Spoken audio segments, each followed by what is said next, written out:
What's up guys, it's me and I'm back here with another video, and in this video guys I'm going to be showing you how to do the proper anti-gravity fidget spinner.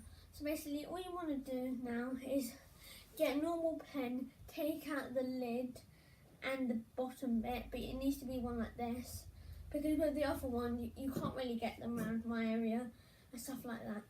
So what you want to do is you want to spin it really fast, put it upside down, then bounce it like that, and you can do other tricks, like you can flip like that, and you can even do this,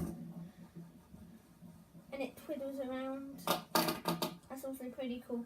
But with this bit, with this one here, it can't really, it has to be at the bottom, so you can do that.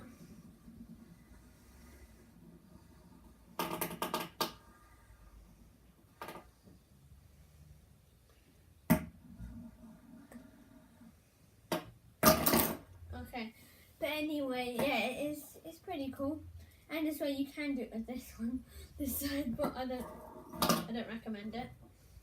But this way you can do this as well, but then it might fly off and hit you in the face. So anyway, bye guys, hope you like the video. See you in the next video, bye, and make sure you press the like button, otherwise I will stalk you and kill you.